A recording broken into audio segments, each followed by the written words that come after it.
On the next Unscripted Faith, three-time World Series champion Jeremy Affeldt opens up about the battles no one saw and how God met him beyond the baseball field. Plus, Pastor Vernon Gordon shares how surviving childhood cancer shaped his mission to help us break free from fear and step into courage. Two powerful, honest conversations you don't want to miss. Let's go.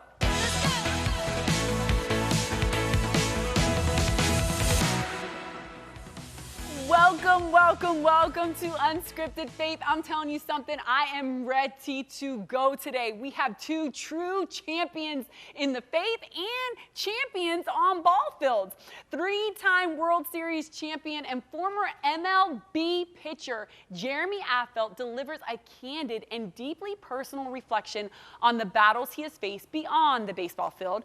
Though celebrated for his composure under pressure as a San Francisco Giant, Jeremy is here to reveal his toughest challenges were the unseen ones. Jeremy, welcome to Unscripted Faith. Thank you for having me. I appreciate it. We are honored to have you. Listen, MLB, you are big time pitcher. Let's go. My girls play softball, and I know the tenacity it had to take years of work on that ball field. So share with us, before we hop into all the things, share with us how you met Jesus. You know, I grew up a military brat. So I flew my dad was the Air Force. We were all over the world. My dad and mom came from faith. So I was always raised in a Christian home. My dad was actually a long line of Lutheran pastors. They're German. I actually have a German Bible from 1610 in my house from being passed down. It's almost Gutenberg era.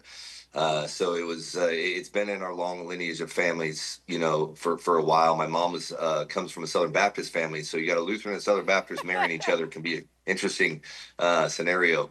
But you know what? One of the coolest things about it is they got together, they got married, they raised us in a family of a non-denominational church. So we got to go to evangelical free churches and went to community churches and stuff like that. So for me, I was raised in that. They went to Awana, went to youth group, went to all those things. Thank you. When I was 12 years old, I decided to watch one of those movies. I'm 46 years old, so I'm aging myself, but I watched one of those movies where, you know, guillotines were cutting people's heads off and people were like leaving there. So it literally just scared me, really. My original faith came from, you know, like I was just scared to death, you know, like I was like, I just don't want to be a part of that. But, you know, once I got into high school, I had a little bit of an attitude problem. I went to a small school, K through 12, 500 kids, was an athlete, cocky athlete. And my basketball coach almost kicked me off the team due to my attitude. And I was their main guy. And I sat down with our assistant coach and counselor, and I just said, hey, obviously I have to change. My mom and dad were probably at ends because they're like, he's just the attitude scenario.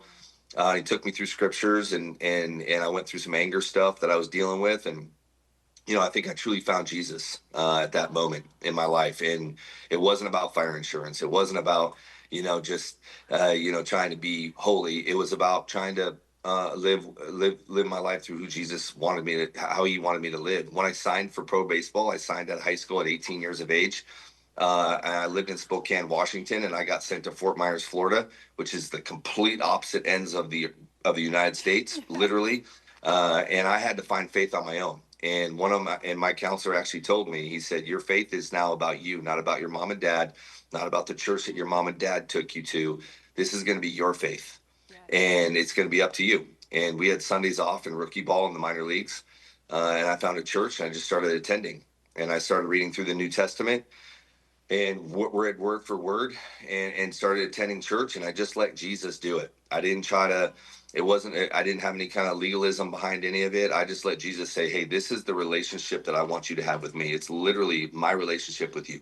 And I started to understand my personal relationship with Jesus, and it flourished from there. And I've grown ever since. And I have that. I don't see the faith like my parents do exactly. It's okay. I have my view of faith and how I raise my family in the church, and how I raise my family under how I think Jesus wants me to raise my family and our families. My mom and dad are great people. I love them to death. They're strong Christian people. My sister's a strong Christian, and So I've just been very thankful for that. And I've been very thankful for my walk that Jesus has taken me on. And it's part of the reason why I wrote the book.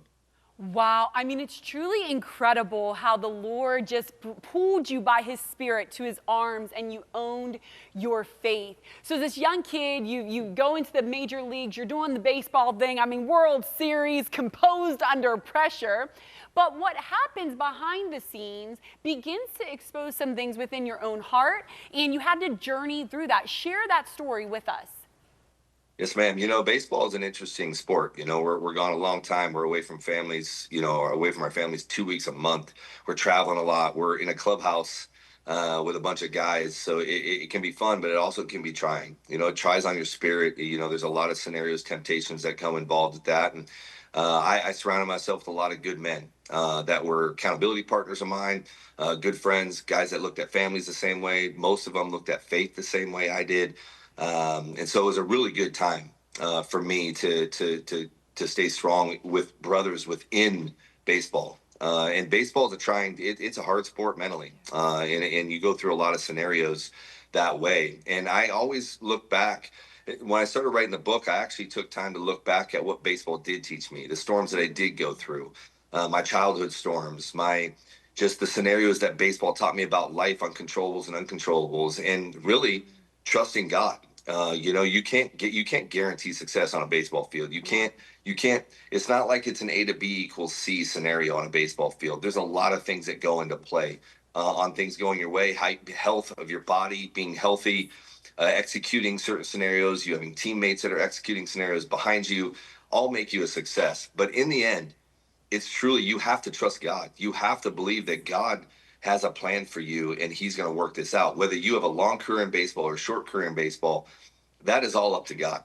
And so when I stayed on that baseball field, I truly trusted in him. I got told I talked a lot on the mound. I'd be talking, and umpires would ask me what I'm talking, who I'm talking to. And I joked with one umpire one time in Philly in Game 6 of the playoffs in 2010. He asked me, it was a really high pressure situation, and my mouth was moving a lot. And he said, "Who are you talking to out there?" And I said, "I see dead people."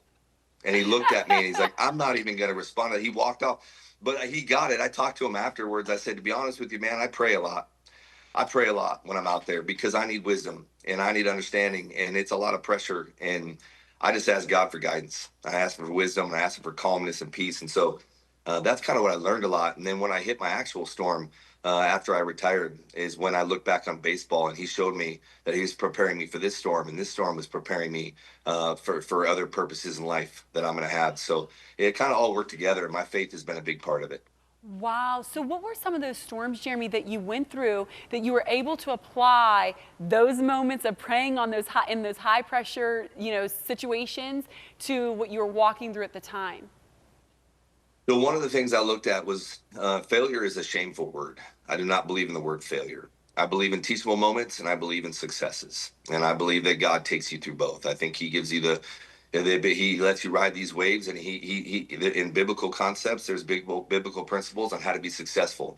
But all of them are teachable moments when you go through tough times. I don't see anybody in Scripture that had life easy. Nobody in Scripture that had an impact on a community or a people or an impact for the kingdom of God did not have a teachable moment or a tough time. Even Jesus himself, obviously, he sweat blood before he died on the cross. Like, he had no place to lay his head. There's so many things that he went through. But David, and you see David and what he went through, Moses and what he went through. You see Paul, the apostles. I mean, you see all of these things. None of them had an easy cakewalk, and they went through a lot of storms, and they had to take on those storms. The Bible talks about storms, even when Jesus calmed the storm. With these guys that were scared in the boat with him, and the disciples of just like, and he looked at him and said, why are you afraid? I'm right here. And I think that's what I learned through all those times on the mound and the baseball field. I got brought into really tough situations, and I needed to have a calm scenario out there. I had to calm something down in the game, which means I had to be calm in order to do some of those things. And it didn't work out all the time. I had a lot of teachable moments in the game, but it allowed me to be successful when it came down to it. In playoff runs, and God was preparing me for those runs, which he was preparing me to have a platform for my post career. And then going through the storm, after 22 years, and I was out, I was out of the game for about a year and a half, and it was 22 years of marriage. It ended, and I got divorced, and it was terrible. And I am not a man that believes in divorce. I'm not a man. I'm a big family guy. We have 3 sons. I'm a very much family oriented. It was not my call. And so it was devastating to me. I was angry at God. I was angry at the situation. I was angry for my sons. And it was terrible. But you know what? And I'm not saying I was perfect. It was a marriage that fell apart. It wasn't just one person, but I know I gave everything I had to be the best husband I can possibly be, the best father I could possibly be. Made some mistakes along the way. But you know what? I can tell you that this was something that I didn't want, but God allowed me to go through it. And he did some amazing things in that. I learned about the buffalo mentality, which is why I call the book, Built for the Storm, with a buffalo on it. And it's because the buffalo are the only animals in North America that charge storms. When storms come over the Rocky Mountains, they're the only ones that look at them and run right at them. Cows run away from them. They get scared, and they get scattered, and they get lost, and they get sick. They don't protect their own. Well, buffaloes herd up, and they push through storms, and they go right at it, because they know if they go right at it, it passes over them quicker. Even though it beats them up, wow, it'll pass over a lot quicker. And I had my Christian therapist that took me through that. Hence life. When storms come at you, you can run from them. You can get scared. You can hide all you want. But I think Jesus, I think he cries with you. I think he weeps with you. I think he comes alongside of you. He understands you're going through them, but he wants to take you through them. And storms don't come upon you because God doesn't allow storm to come upon you because he wants to break you. He wants to strengthen you. He wants to build you for your purpose in life. And I learned that in baseball. I had to go through certain storms so I could handle certain scenarios later, and tough situations, and get through them as a veteran player. Well, the same thing in life. And he took me through it. He didn't want divorce. He didn't want it. But it happened, and he taught me a lot through it. And I'm a better father because of it. And frankly, I'm a better husband. I've been remarried for 3 years to a beautiful woman named Candace who loves our family and loves our sons. She actually owned her to Buffalo when I met her. I mean, it couldn't have been more obvious. On. And so it was great. And to be honest with you, I want people to get this book just to realize that storms are going to come. They're inevitable. They're going to happen. Yes. It is part of life, but you are built for them. And God can come alongside of you. People can come alongside you. Mentors can come alongside you. Your spiritual leaders come alongside you to help get you through those storms, because you're going to be better because of them. And I don't wish upon anybody what happened to me, but I would never change it, because I am better. I'm stronger because of it. And God has strengthened me more because I was able to push through them and take that on and not run from them, not compromise my integrity, not lie, but just go at it. And I got through it, and I was very thankful. Wow, Jeremy, I am blown away by your story. And I love that the Lord kind of sealed the whole deal with you in understanding buffalo by meeting a woman who had a herd of buffalo. I mean, right. That is so cool. Such tenacity and resilience, no doubt, was built in you as a young man. But to see and to hear your story of how the Lord has truly strengthened you as a warrior for God is remarkable. Jeremy, thank you for being with us. I know I'm going to be reading your book about storms, and I know that my babies are going to be reading that book with their softball journey. Thank you so much for stopping by, Jeremy. Thank you. Appreciate your time. I appreciate the conversation. Thank you. Whew. Listen, we got to be like buffalo, herd up, push through the storm, face it head on. But before we do that, let's go to our next guest after this break, who says that we have to fight the fear that rages within. And Pastor Vernon Gordon is here to tell us how. Stay with us.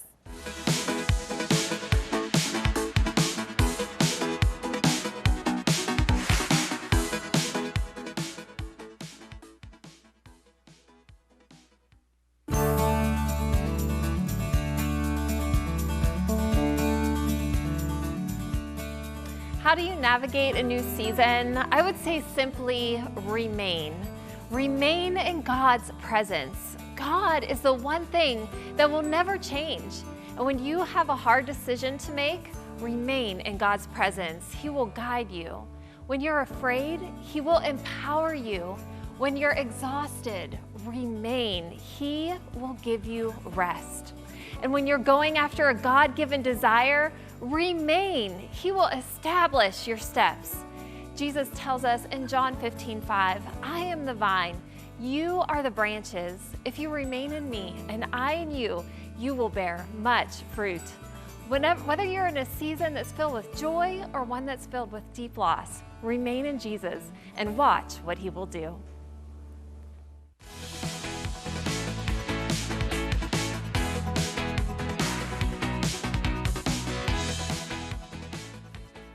Welcome back to Unscripted Faith.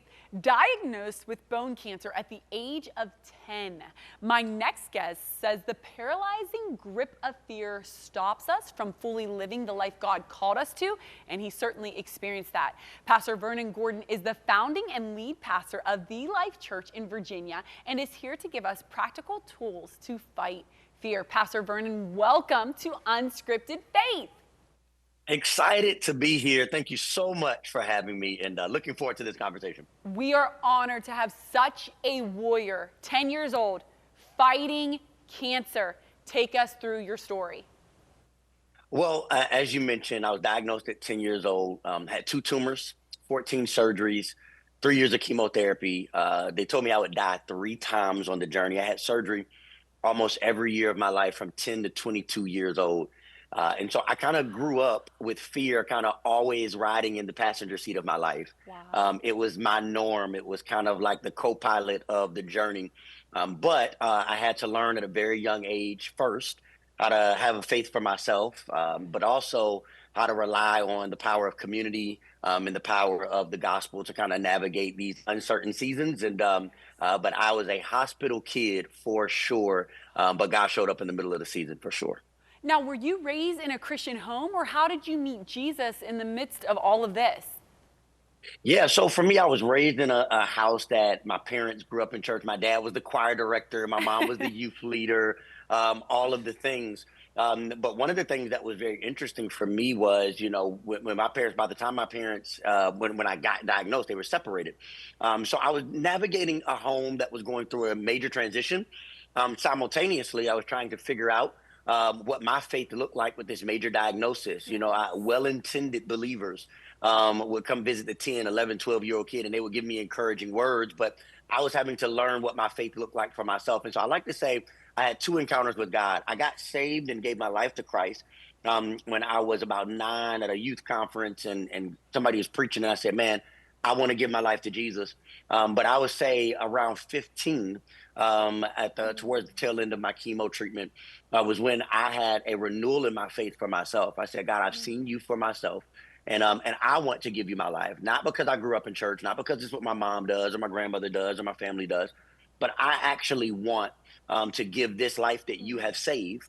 I want to give it back to you, and I want the rest of it to bring glory to your name. And so that's been my goal for the rest of my existence, with the story that I have, with the testimony that I have to tell people, like, this God that we sing about and talk about and preach about is real. And not only is he the guy who shows up in the sanctuary, he's the guy who shows up throughout the rest of your week if you allow him to take the journey with you in life.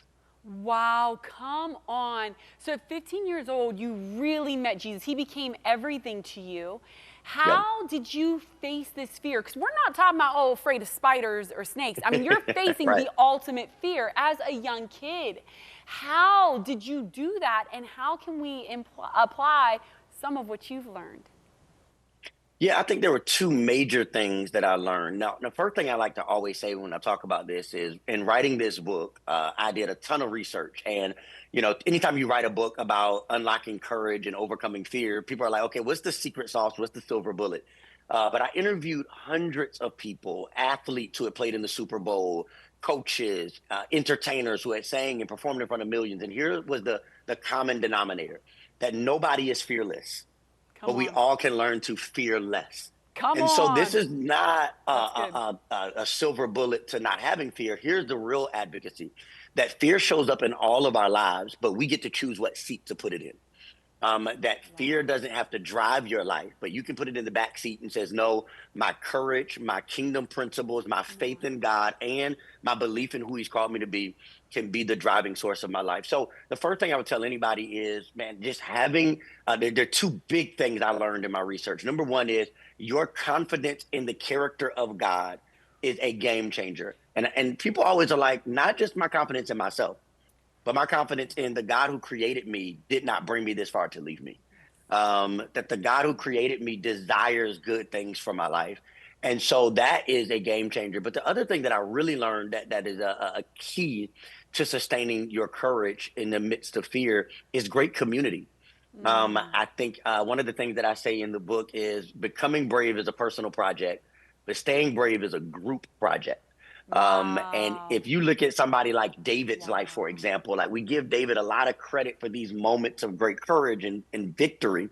But if you look all throughout his life, there are these pieces of community. If you look at Jonathan, who showed up to be a companion, if you look at Samuel, who showed up to be a catalyst to his future and a voice that said, I believe in you beyond what you see in you right now. And if you look at later in his journey, there's 30 mighty warriors who come alongside him to help him win major military exploits. And all the way down to Nathan, who's a prophet who corrects him when he's lost his way. Great community helps you sustain courage. And I think, man, this is it's a great way for you to find your bravery and sustain your bravery. Wow. I mean, Pastor, you said a lot there. That is so, so powerful. First of all, we're not going to be fearless, but we can be fearless.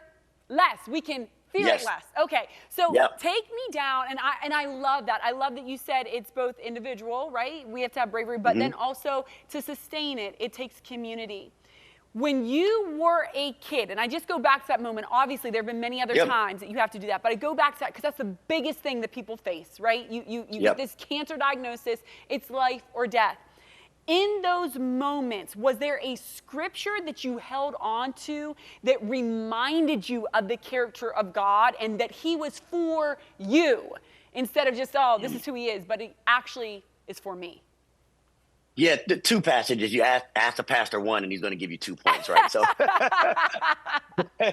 but no, I think the first one was Isaiah, 41 and 10. It talks about, I am your God, and I will strengthen you, I will help you, and I will uphold you with my righteous right hand.